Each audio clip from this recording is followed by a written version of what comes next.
자, 선부조학교 학생 여러분 반갑습니다. 이번 시간에는 우리가 뭘 할 거냐면, 자, 여기 보이는 이 빅발리볼, 이 공을 가지고 배구를 할 거예요, 여러분들. 그래서 3학년들은 배구를 배웠고 1학년하고 2학년은 아직 안 배웠으니까 나중에 배울 배구와 관련된 그런 뉴스포츠라고 생각을 해주면 되겠습니다.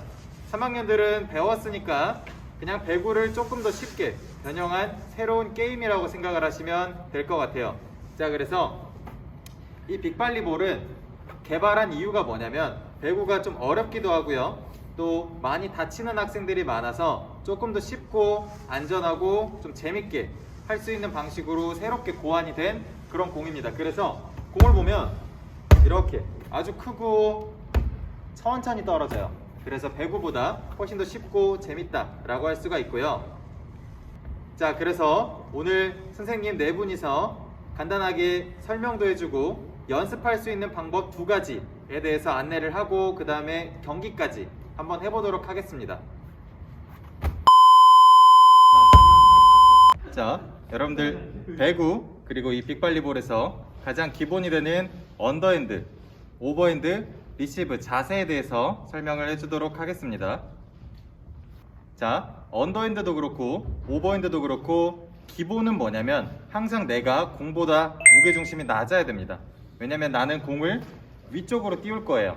근데 내가 공과 같은 중심에 있다고 한다면 공을 위로 띄우는 것보다 약간 앞으로 날아가게 될 거예요. 그래서 항상 공보다 아래에서 위로 쳐 올린다는 느낌으로 해야 된다는 거. 그래서 먼저 언더핸드에 대해서 설명을 해주도록 하겠습니다.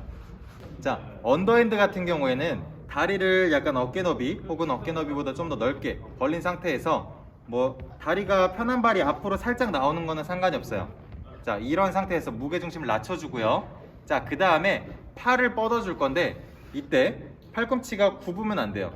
항상 쭉 펴져 있어야 되고 손을 마주 잡아야 되는데 한 3가지 정도 알려주겠습니다. 첫 번째는 손을 이렇게 V 모양으로 겹쳐 잡은 다음에 안으로 모아서 팔을 쭉 펴주는 거, 이게 하나고요. 다음 2번째는 주먹을 쥔 상태에서 붙입니다. 그리고 앞으로 쭉 뻗어주는 거예요. 자, 이게 2번째. 다음 3번째는 선생님이 가장 애용하는 방법인데 한 손은 주먹을 쥐고 그다음 다른 손으로 감쌉니다. 그 상태에서 팔꿈치를 쭉 펴주는 법. 여러분이 가장 편한 방법으로 하시면 돼요. 가장 편한 방법. 자, 이렇게 해놓은 상태에서 다리를 벌려놨죠. 그 상태에서 앉았다가 일어나면서 항상 공보다 내 무게중심이 밑에 있어야 돼요. 낮아야 돼.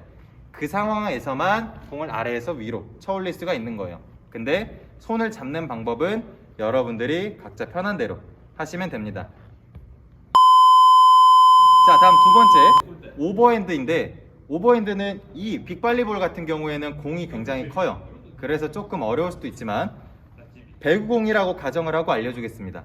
자, 먼저 엄지랑 검지를 이용해서 삼각형을 만들 거예요. 그 다음에 중지손가락 하나를 더 펴서 더 큰 삼각형을 하나를 만듭니다. 자, 그 상황에서 자, 이거를 이마 위로 올릴 거예요. 이마 위로. 그래서 약간 시선이 45도 위라고 생각을 하면 되고, 자, 올린 상태에서 이 2손가락, 그러니까 총 4손가락이죠. 이거를 접고 있는 게 아니라 펴줄 건데 얘네가 하는 일은 뭐냐면 그냥 공이 좌우로 빠지지 않게 밸런스를 잡아주는 역할이고, 실제로 공이 가장 많이 닿는 부위는 여기 이 6손가락이 가장 많이 닿는다고 할 수가 있습니다. 그래서 이 모양으로. 자, 근데 이때 여러분들의 팔꿈치가 모여있는 상태에서 그냥 눈앞에서 얼굴 앞에서 이렇게 하면 잘 안 돼요. 그래서 삼각형, 자, 이 모양에서 그대로 밀어주면 되겠습니다. 자, 어려울 거 없죠. 그래서 언더핸드 같은 경우도 공보다 밑에서 앉았다 일어나면서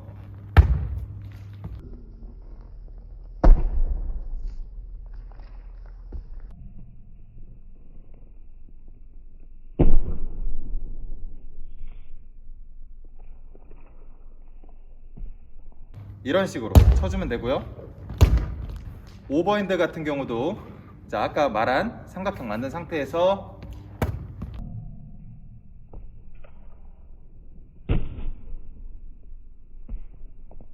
공을 정확하게 쳐주면 되겠습니다. 자, 여기까지가 언더핸드와 오버핸드의 기본이었습니다.